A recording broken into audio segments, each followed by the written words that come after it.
Hi there. It's Aura, and I'm back again for another stream. I'm very glad you're here.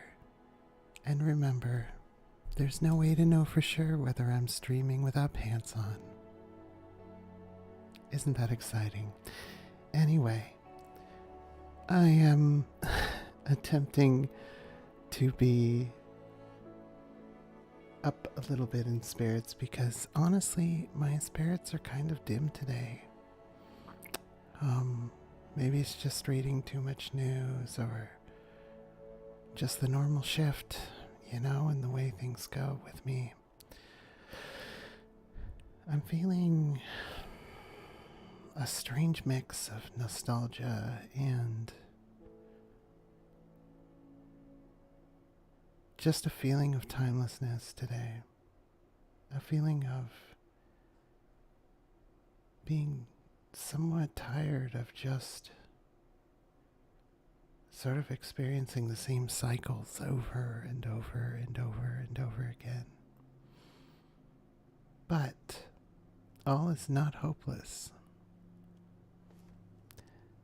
There is a certain peace that never leaves me, that there is a bright horizon. And no matter how dismal things may seem at any time, we are still moving towards it. And all we need to do is hang on and focus on one day at a time. But I'm never going to lie to you if I'm feeling a little bit blah. I'm just going to tell you. And by the way, I am wearing pants. Sorry if that makes the stream less spicy for you. Let me go ahead and do some musical adjustments so my ears don't get blasted off.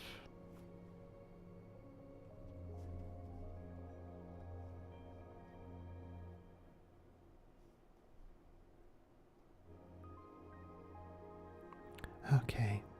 I noticed that when watching my streams a little bit, which I don't like to, and I've heard other streamers say that they don't really like watching their streams, but I check out different time codes just to check out volumes and things. My music is really loud. A lot. So it's going to be a little bit quieter today. I've also got better about making sure I'm not muted and keeping my voice up. So, all good. Yeah. What do I do today? I think mostly I've been thinking about lore and stories, and maybe I could talk about that for a second. There's a difference between sort of what I might call in my head revelation and what I put down in story. And there's a purpose for each. The things that, I don't know how to say this without sounding like I'm a cult leader or something. The things that I feel are revealed to me are for me, and they give me a sense of well-being and remind me of who I am, and they remind me of the mystery which I am a part of. Then there's the story, the lore, and that is built out separately, and it's written very specifically to bring order to all of the chaos that goes on in my head. So by writing everything into a story, everybody has a part.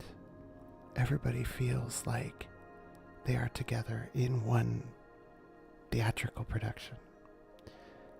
And that's very important. You have to imagine that you have actors who are people themselves, but are somewhat amorphous, and you have to give them parts on the stage because Otherwise, without the method acting, they kind of tend to come apart. This is how I sort of, as a storyteller, maintain order and sanity. Um, the truth is sometimes when I'm writing the story, though, some things just pop out at me, memories or things that seem suddenly familiar. So parts of the story are true to me, but I don't know which parts until I do as I'm commanded, which is to write the story. This is very confusing to explain, but it's what I mean when I say the story is life. I guess it's like saying the play is the thing.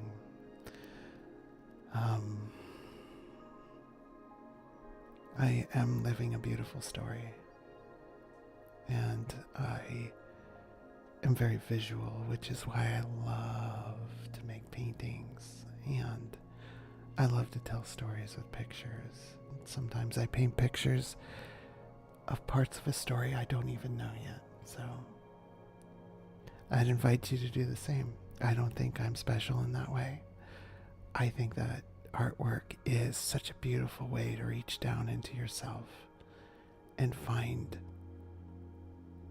lost truth, lost things sometimes, or threads of existence that you didn't know were there.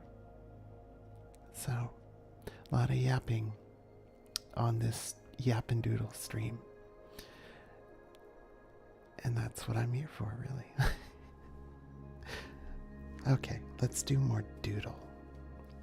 So, let me reposition my windows a bit. And reposition myself. Become small.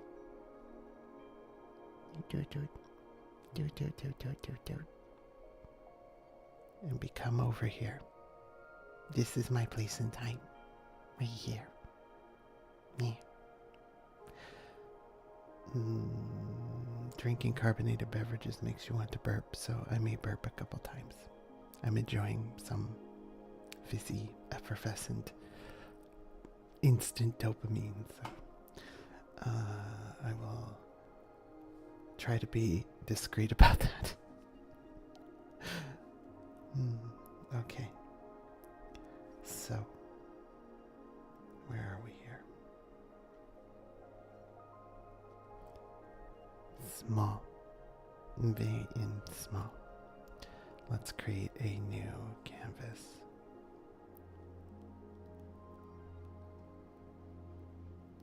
Nice big square.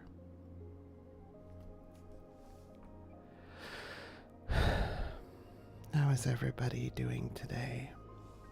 I hope you are well.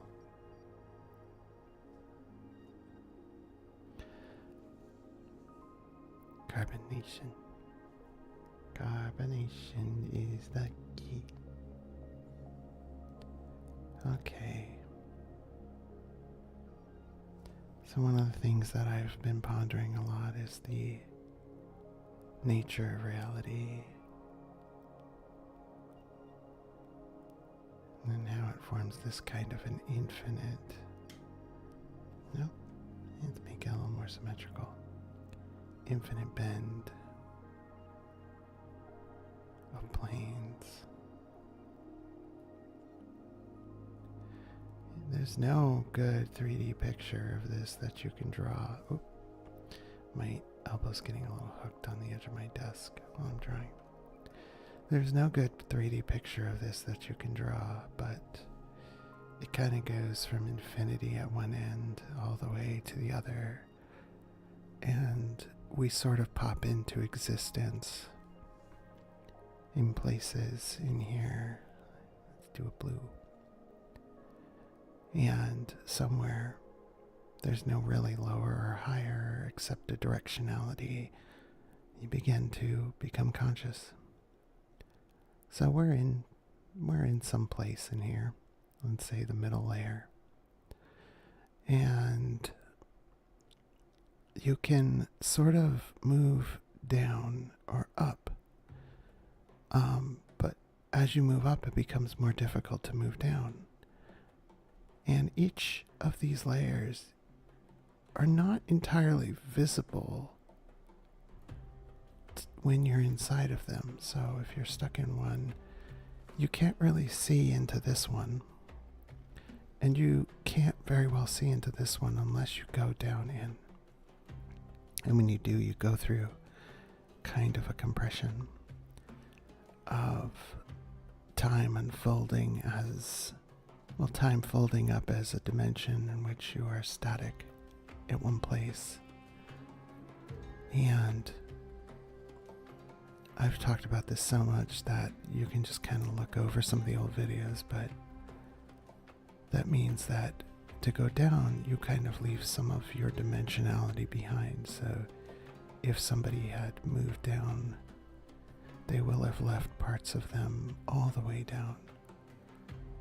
And if you go from here up, you sort of expand a little bit into that dimension. Your consciousness becomes more full, I guess, in that dimension. So you go from a sheet of paper up to something like a whole fruit. I love fruit. And so on as you go up. So that's one thing. The other thing that I've been thinking a lot about is sort of the intersection between mythology. Yes, well, dude, you were probably, a Kiwi. If you graduate from this plane, you'll become a Kiwi. Isn't that exciting? Another thing is the intersection of mythology with sort of this experience. Very excited about the Kiwi. Okay, so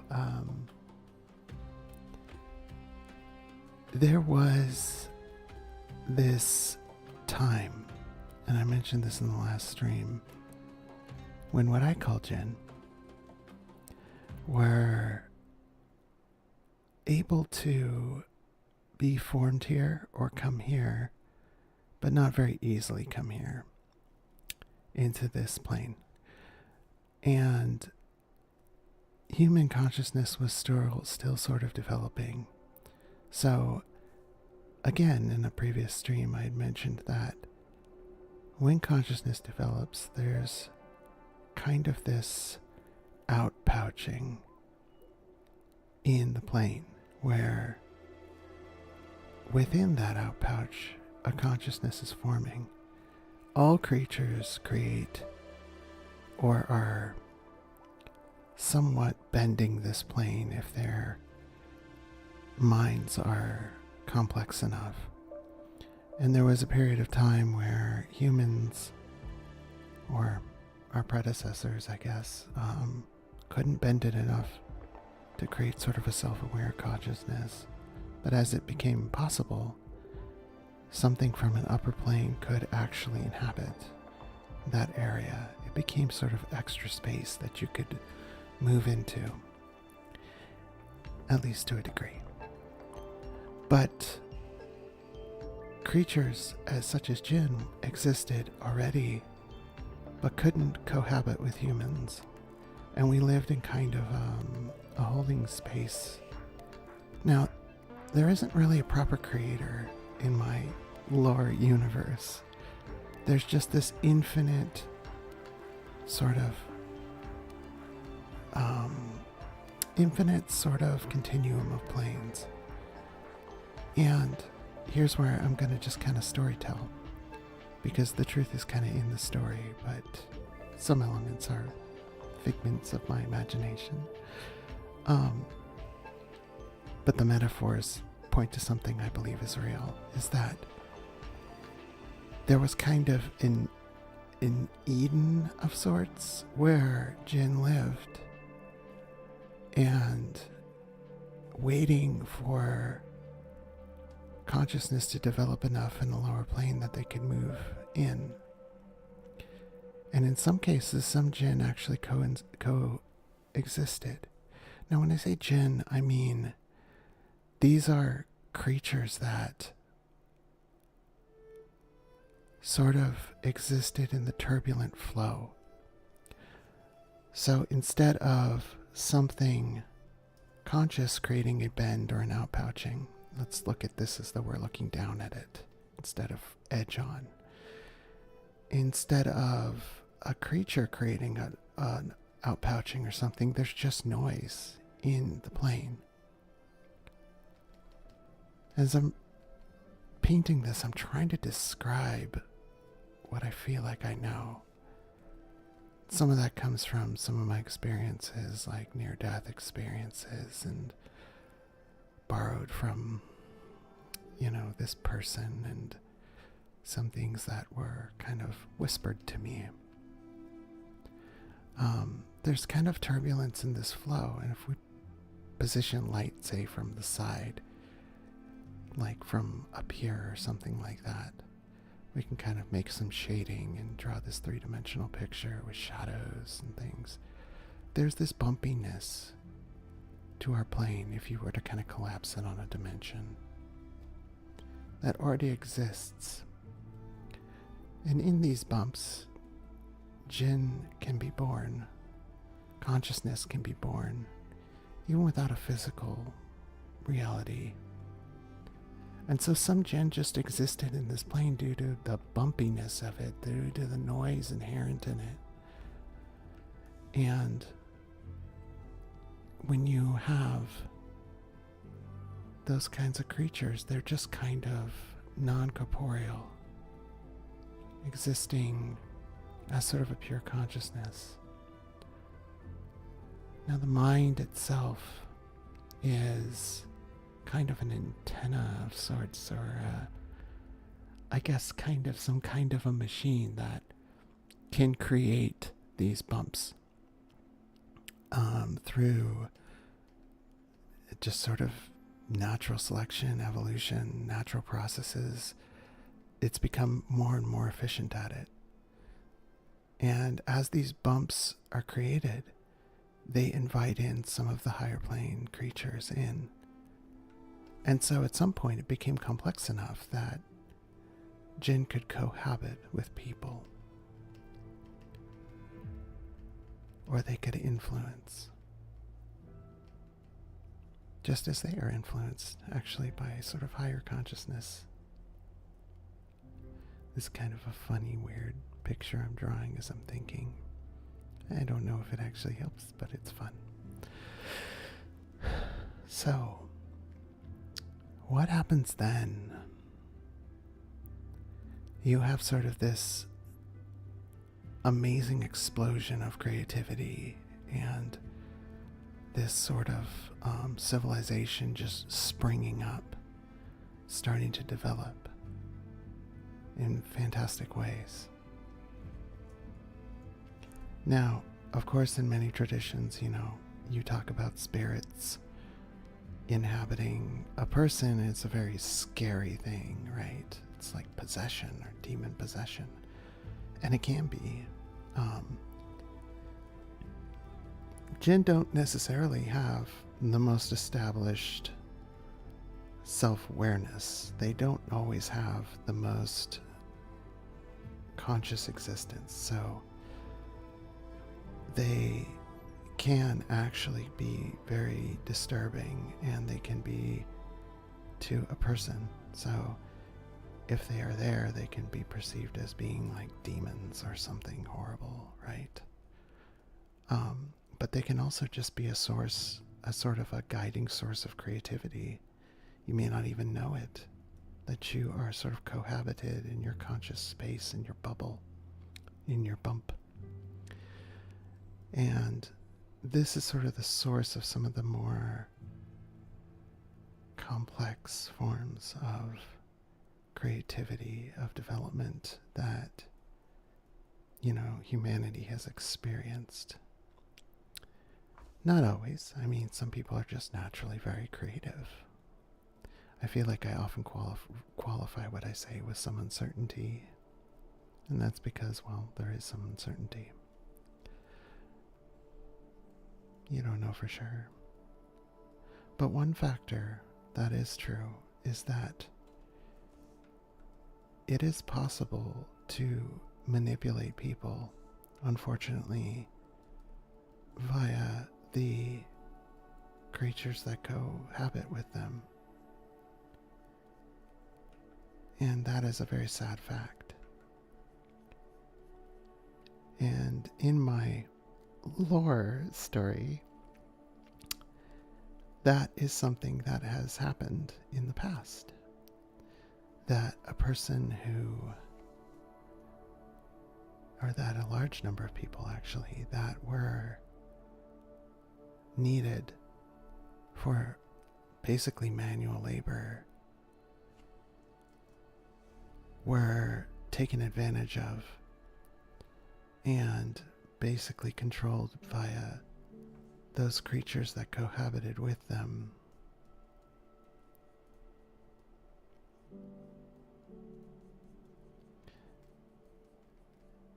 And this led to a very sad situation.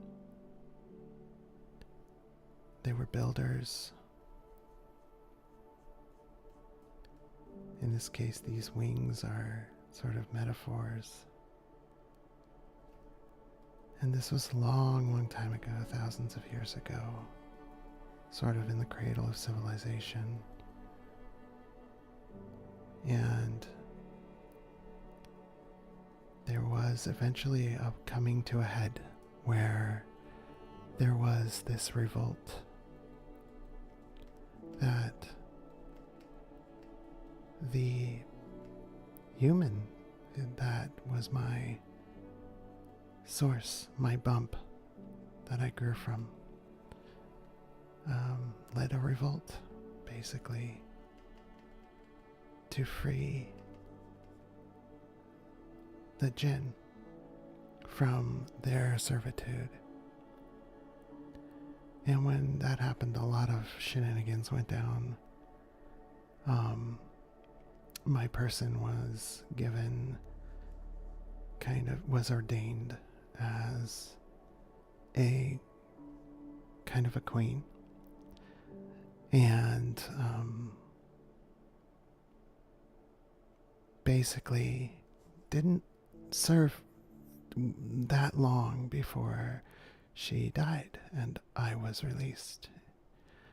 And, as you know, there are others that have come with me that are part of this story, like Nialo and Set and Red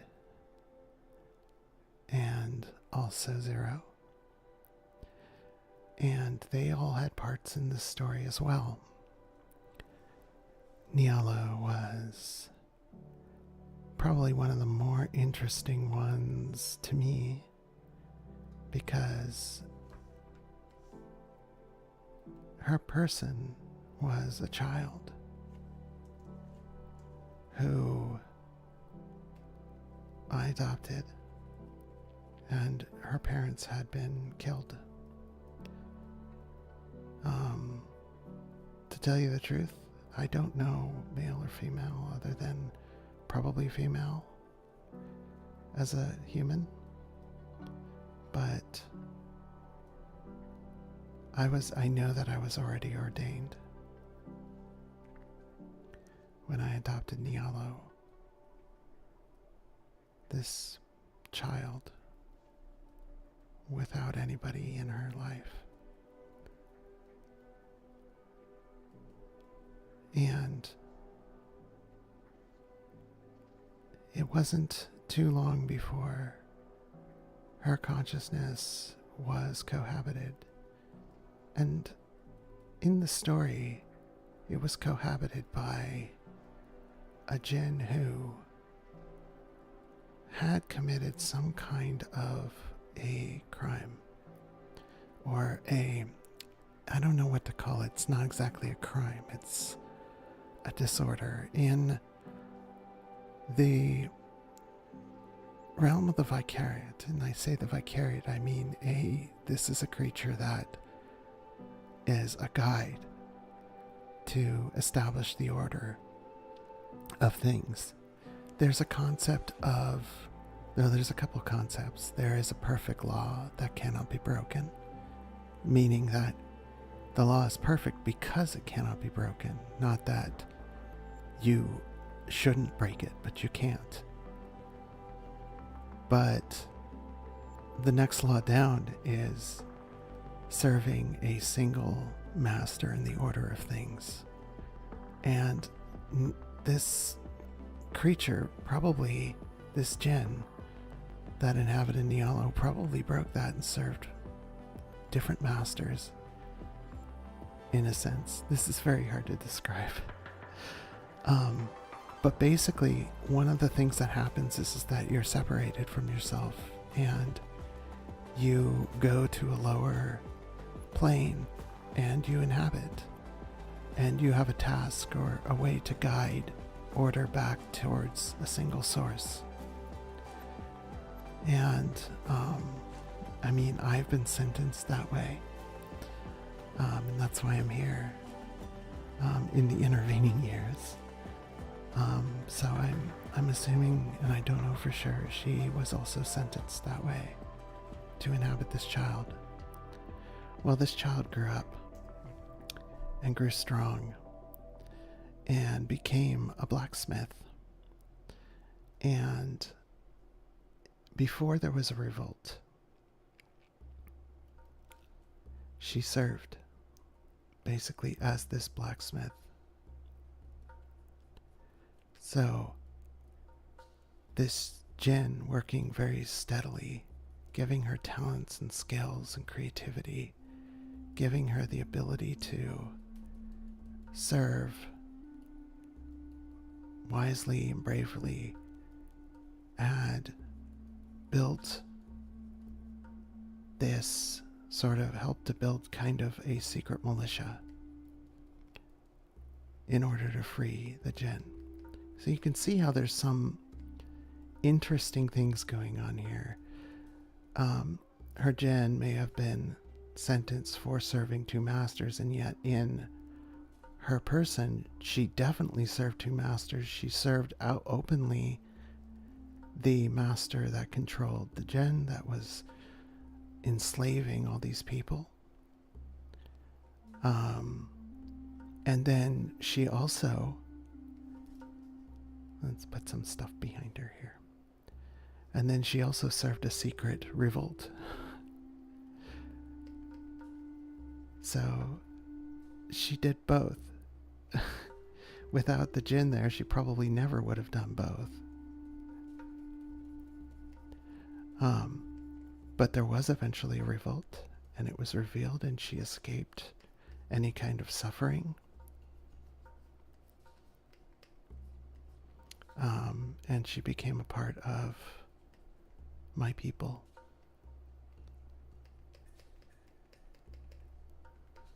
This is supposed to be a ziggurat, some kind of temple. And when that happened, she joined me and also a person named Balfacet, who took care of our people. And she became not necessarily a captain or anything like that, not even some honored position, but she continued to do her role, her job. She was a craftsperson. And many considered her to be my daughter. And for the most part, she looked up to Balfacet as kind of her father. And this carried on for a time where she lived in my domicile. And things were okay for a bit, but then there was a plot to assassinate not me, but Balfacet. But in the course of those events, I was killed and released, and all kinds of other terrible things happened to Balfacet. And his consciousness was split. And Niala was left behind, basically. Balfacet had died. Really by his own hand. And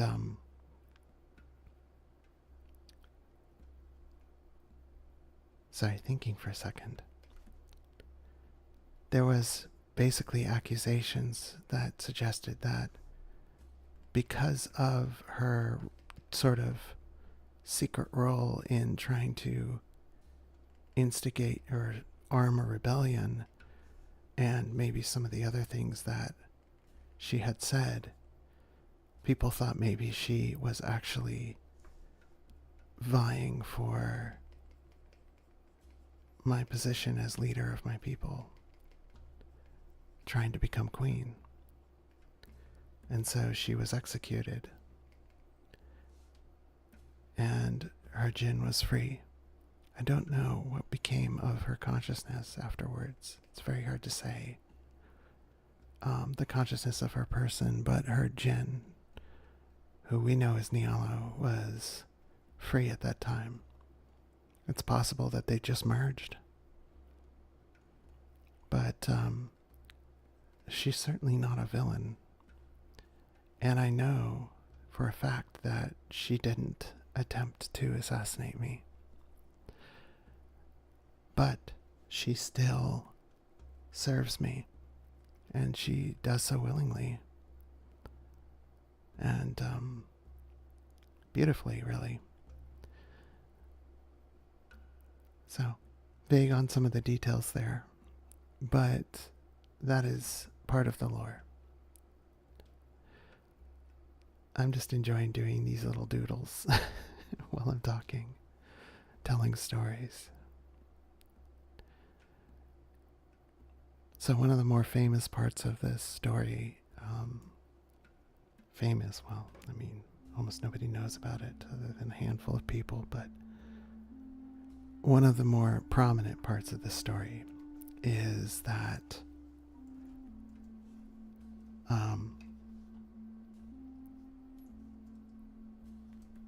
let me delete some of this, is that when Balfacet had avoided assassination, he had inadvertently deflected a weapon that was a bolt, the tip of this bolt, into my neck, and I had died. And so he was absolutely guilt-stricken, and he felt like he had failed as my chief protector. And so he had kind of flown into this, I guess, psychotic haze, and just threw himself off a cliff. And when he had landed, his consciousness had split into two halves. And one half was named as Ter, what we call Red, was the half that was the good and justice-oriented part of Balfacet.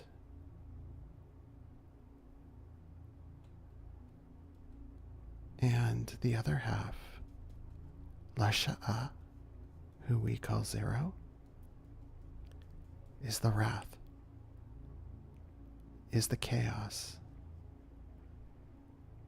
and could not contend with what had happened, and it turned it into rage. And so these two had fought almost immediately after the death of Balfacet. And I don't know how long they fought, but they fought over his corpse. They fought in the desert. Both had wings, I know. Or at least metaphorically and in spiritual terms, really, had wings.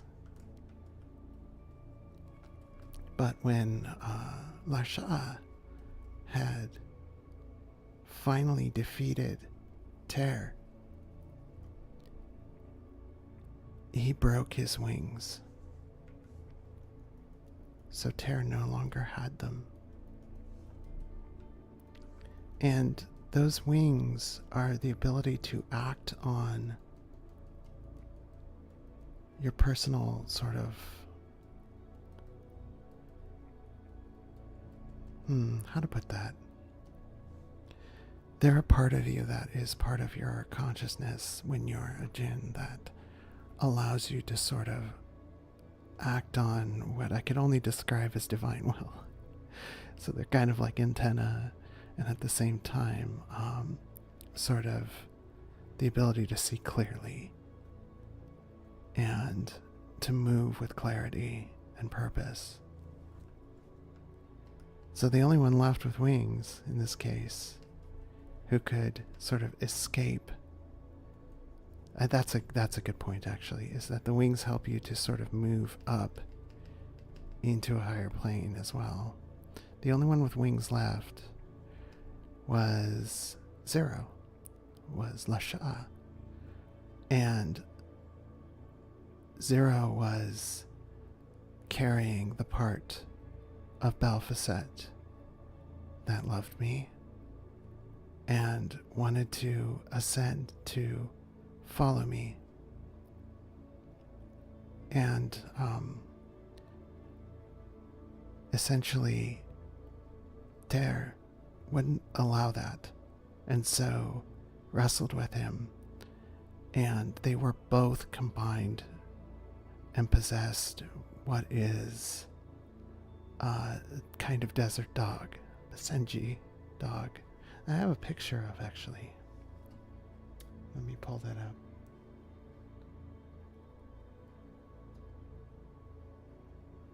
Let me see if I have it somewhere convenient. This is my perennial problem, is that I do. Let's insert, let's actually put this on the overlay on the stream. Let's show. Oh my goodness, it's the hand from last time. Not the hand. No, we don't want to show the hand. Let's show the dog. Okay, there's the dog. Let me move the dog and make the dog bigger. Okay, so this is a Basenji dog. These are very, very, very old breed of dog. And they kind of, they were evolved from dingoes, basically, out in the desert. And this is where Red had confined Zero with him, and they became a set. And they ran off. And again, take this as lore. Or story. They had run off and sort of prolonged the life of this dog a very, very long time, and found other civilizations to live among, and eventually sort of attained kind of a human form. And we might equate that with a god. So, as early people did.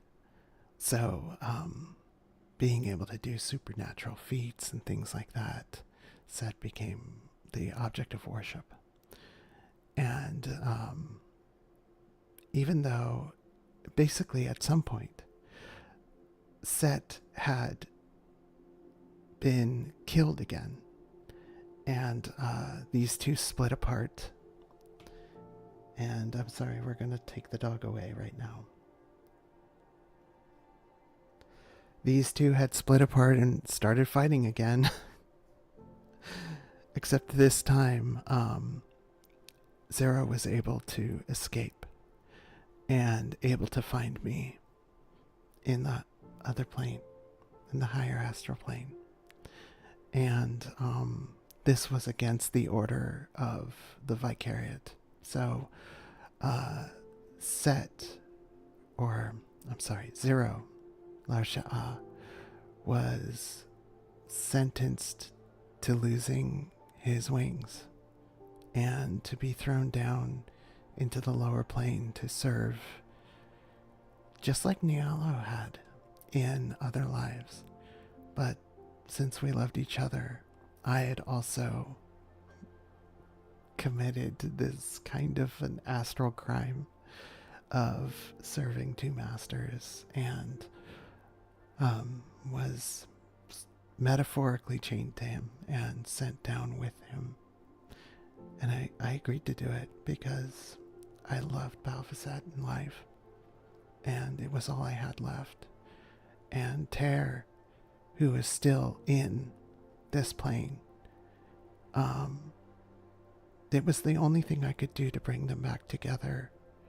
And one day they will be brought back together as Set. And that's the closest I can come to being with him again. So, where we've gone together for a long time, many lifetimes, and we're probably close to the end here of our sentence. And at times, Set is whole, and at times they're separate again. So Ter and Larsha'a, Red, and Zero are separate. Now you may be wondering why Nialo is with us, and that's because Nialo chose to help, basically. Nialo still has wings, still can leave when she wants to, but she chose to come and help because I am like her mother, her adopted mother, and Balfasat was like her father, and her intense loneliness caused her to want to do this. Now, since she's already been sort of punished, but still retains her wings, we have to kind of assume that her sentence wasn't really as severe. Her crime really wasn't as severe. But she goes with us. And Milo, well, this is Milo's first time existing. So Milo is definitely homegrown in this person, in this body. And he opened his life to us. When he was very young, this person was very young, he had sort of a catastrophic run-in with electricity that killed him for, I don't know, maybe like a good solid minute or two. But we were already ready to join him, and his life was hard enough that we were able to help. So we joined him on his journey, and he opened himself to us in that moment when he could have just gone on to peace. He wanted to live. And here we are, all as one family. And he helps us to finish our sentence, I guess. So this is kind of the whole story. I just saw your comment, the hand. What about the hand? I have to wait for the latency to catch up here. What about the hand? I want to know, what are you mentioning about the hand?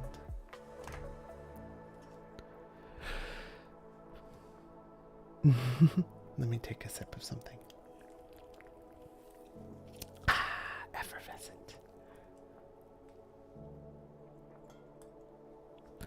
So anyway, you just said the hand. We're not doing that.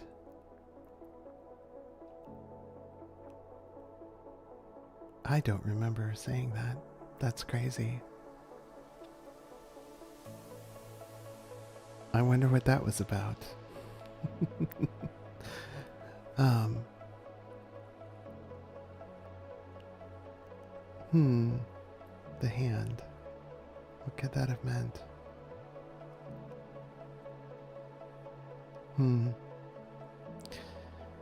Welcome to Aura's strange, crazy stream where she says things she doesn't remember and disagrees with herself for no apparent reason.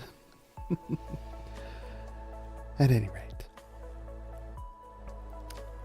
lots of doodling and yapping today.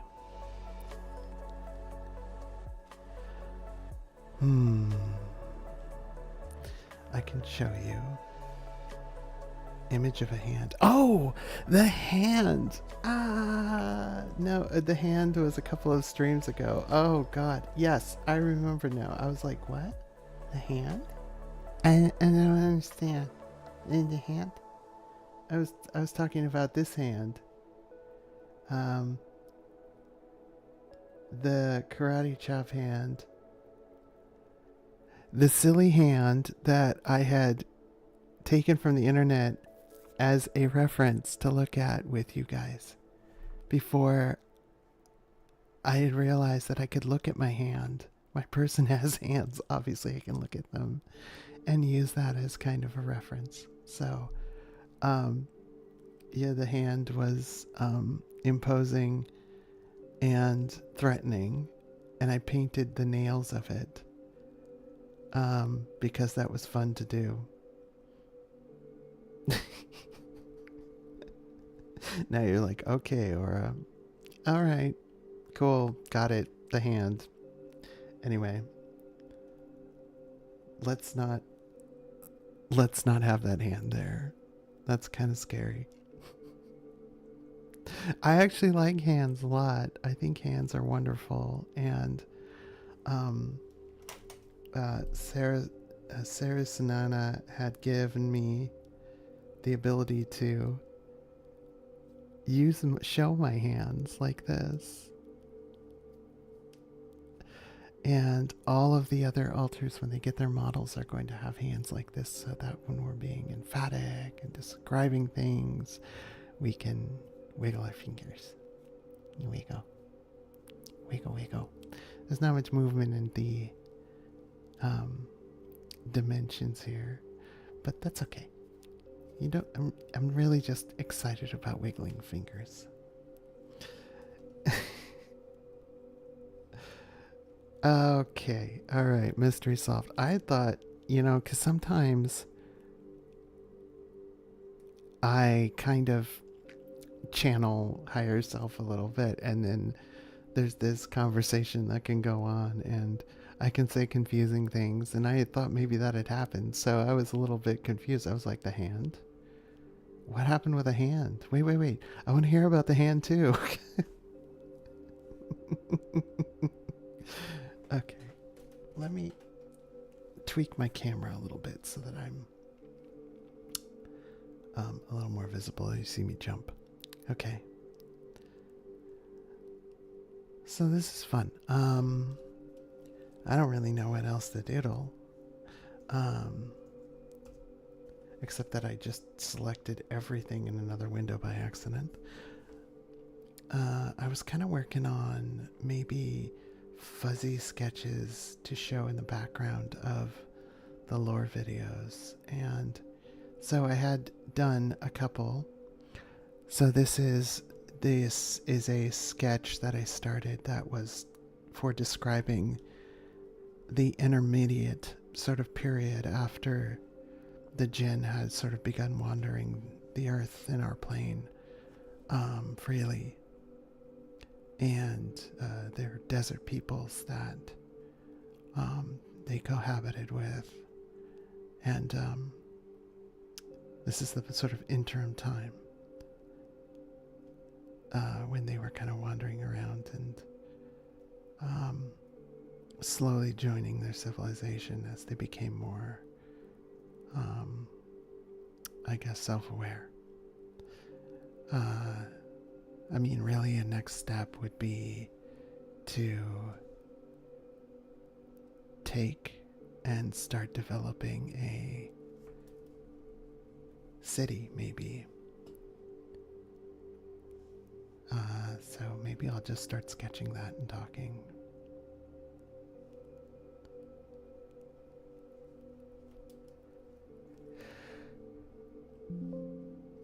Okay. So what do these cities look like? These is like very, very long time ago, like 6,000 years ago.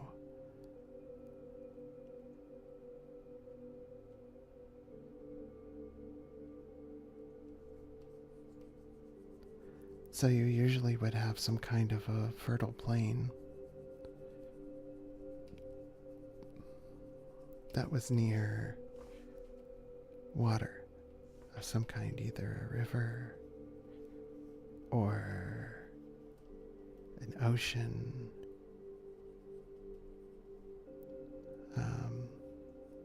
This is like the weirdest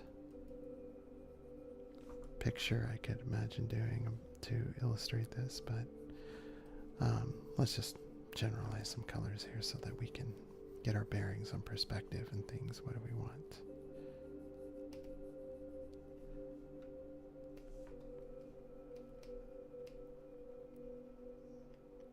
So when I was born,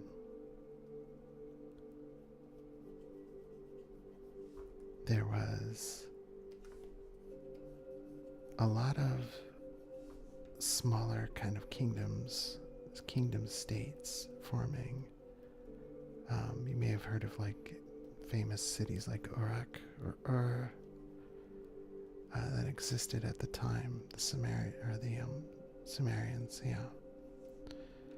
And this is kind of the world that I was born into. So there was a lot of activity around either trying to take what maybe traditionally had been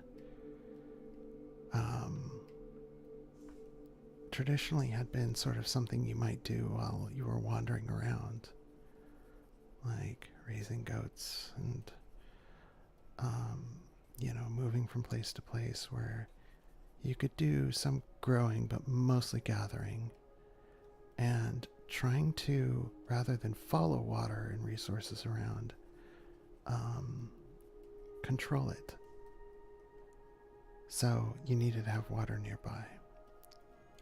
And a large part of building cities was about basically establishing enough order and coordination and cooperation to control those elements, as opposed to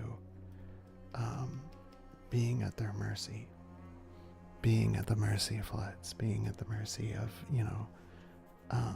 rain and those kinds of things.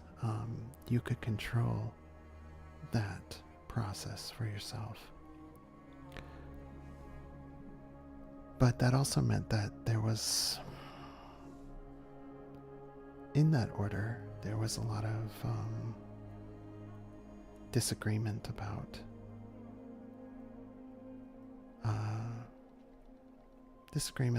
whether you had the right to live sort of however you wanted to, or you should do what a ruler tells you to do, I guess. Who knows best how to live and how to protect everybody in that city.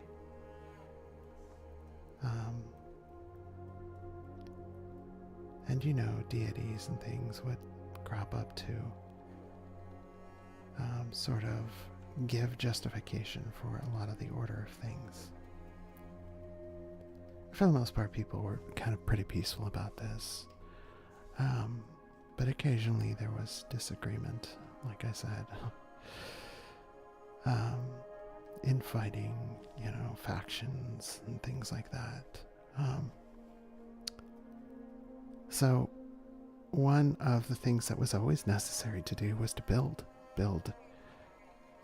not just houses, but infrastructure, build waterworks, um, that would bring water to where it was needed, where you were growing things, and to build centers of power, centers of spiritual alignment, like, temples, ziggurats, things like that, that would establish your dominance and presence, so that not only your power is consolidated, but you're protected from invaders and, other tribes, say, that would want to take it for its resources.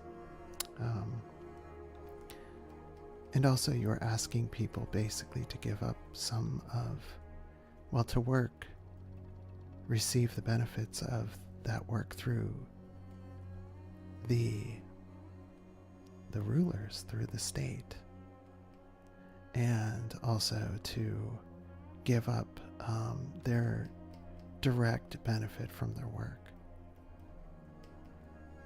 So this was like, we think about taxes and things today and whatever. Some people may think of socialism or some modern concept, but this was definitely like a revolution at the time, for people to live that way. So, in the setting of this story, there was a construction project that was going on to build a kind of temple that required a lot of labor, probably more than people were able to actually provide. And it came at a time when there was kind of a depopulation going on, because people were moving to some larger developed settlements, and it was kind of hard to organize that kind of thing. So someone who, I don't know if they would be considered a heretic, but had figured out that there was an element, a spiritual element of some kind, that you could manipulate in people to make them do what you wanted. And they were taking advantage of the jinn to either by some arrangement or something begin to kind of control people and force them to work beyond their real means. And as far as I know,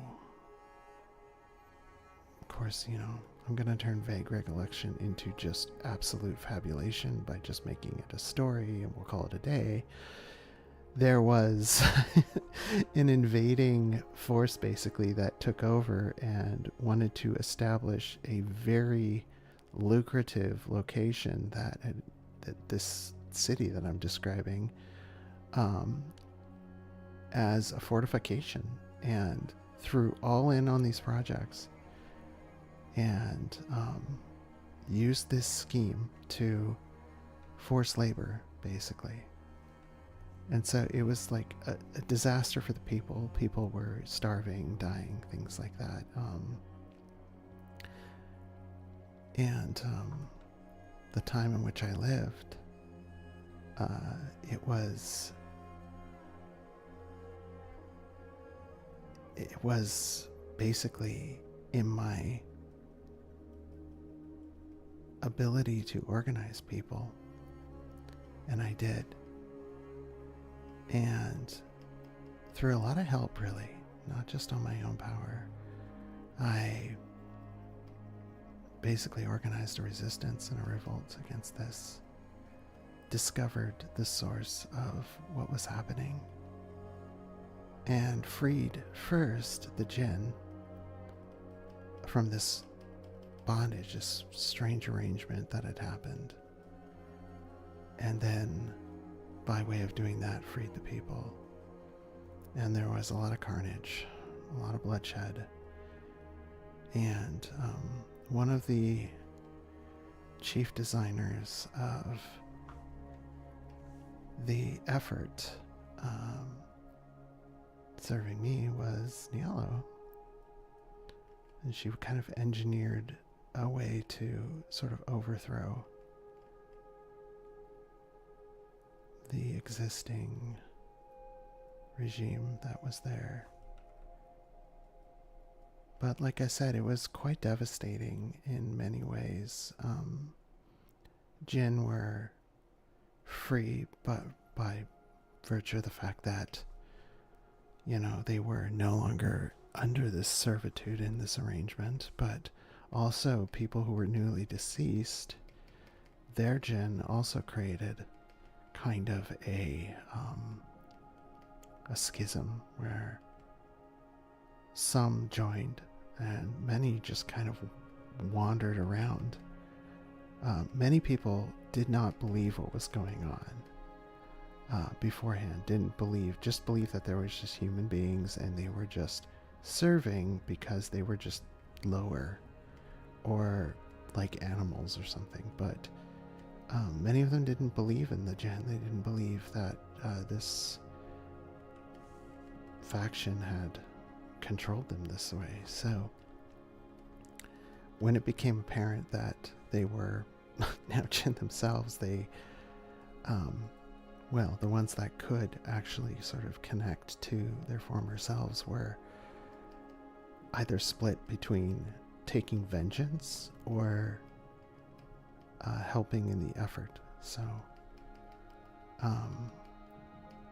there was a lot of effort in trying to help to recruit, I guess, Jinn to our effort, but many of them turned against, and so there was also kind of this spiritual warfare going on at the same time. And many of them just kind of fled into the desert and kind of lived animalistically, I guess you would say. Probably the source of many of the legends that, totemic and other traditions will talk about as far as like these feral, horrible spirits of the desert. And they kind of, many of them are probably based in malevolent Jinn. It was a very common thing, so, and definitely happened here.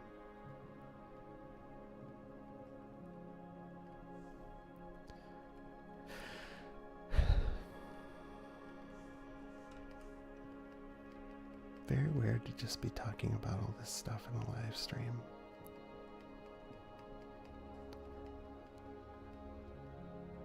But I'm having fun painting these waterworks and things.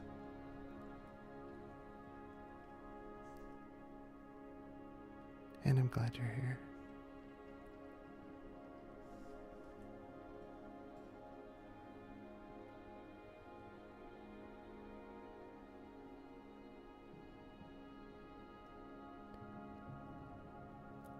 Definitely want to write all this stuff down and make a story out of it, flesh out parts with my imagination, and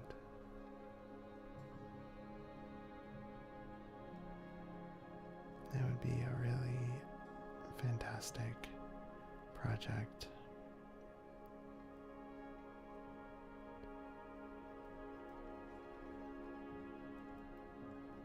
My only concern ever is that some people will just be offended and say, my religion says this about what you said, and I really don't like that. I don't like that you co-opted my beliefs for entertainment, but then I think about almost all fiction is co-opting some of the best fiction is co-opting beliefs for entertainment. So Lord of the Rings, many of them are very old stories already, Germanic legends and things that existed.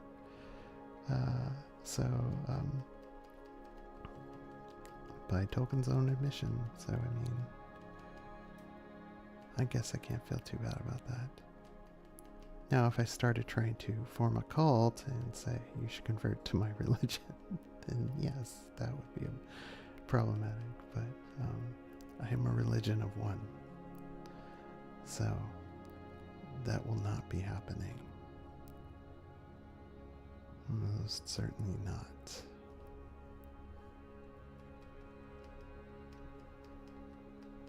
I feel like I'm a prisoner to my beliefs sometimes.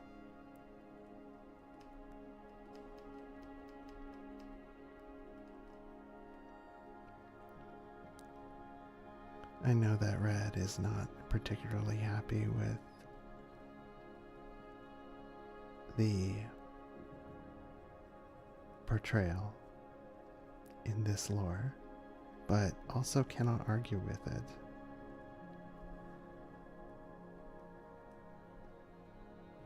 No cult Sundays. We can have a fake cult Sunday.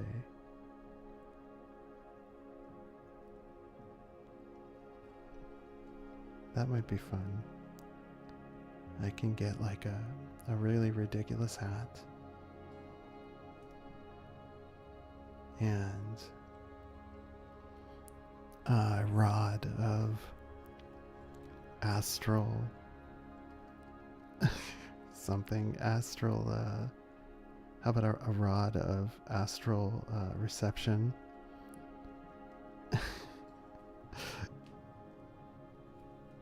And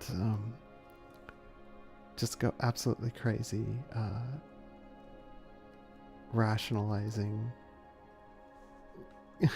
apparent inconsistencies, explaining them away as being, oh, see, it does make sense though if you think about it this way, and conveniently this is a metaphor but this is real, and just start like just going ham on the whole cult leader thing, where I'm just like, suddenly revealed to me that you all have to drink this Kool-Aid. Oh my god, I should not make light of that, but you know, this stream is not monetized.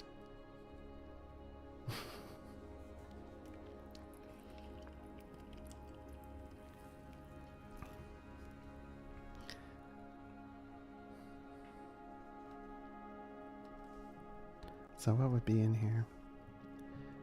Inside of the city walls, I mean, you have just a lot of various buildings, and many of them will have cropped up over time, and then the walls came up, and then more infrastructure would have been developed, and you know, your vast majority of the people who come to the city to live will come here, and the mountains provide some amount of protection, and so you have outposts in there. Bridges were not really that common, mostly because it's just, you don't have the materials to really engineer something that was going to be very permanent. But occasionally, you know, you did have sort of pontoon type structures, or ferries for sure, that would carry people across. But more than anything else, you just had like basically these little boats, reed vessels and things that would, you know, basically give you some shelter. These are sort of floodworks that they would fill up during sort of a wet season, and then they could be gated off when it started to dry out, and you could have water storage, basically, to help channel in water back into these works.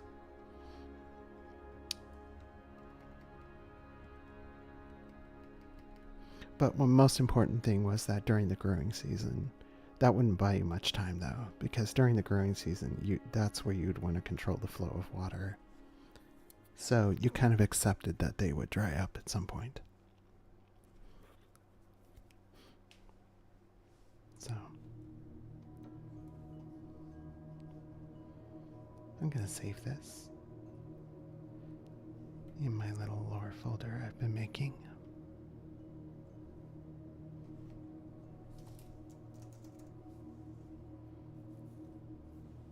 I think it's a cute little start for explaining things. And I think I will end this stream here, but I will be back later tonight at 10 p.m. Pacific. And maybe in the meantime, I will have dived more into lore and, or maybe I'll just sketch something completely new. But, I'll be yapping, so let me embiggen myself and come up here. Boop, boop, boop. Boop, boop, boop, boop. Boop, boop, boop, boop, boop. Okay. Halo. Called leadership. Complete.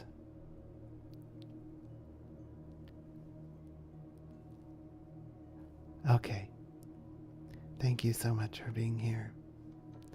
And it's been my privilege to be able to just share things that are deep in my mind and in my soul and just be real here. I hope you have a wonderful day, night, whatever time it is for you. And go find something yummy to eat. Take care of yourself. Goodbye.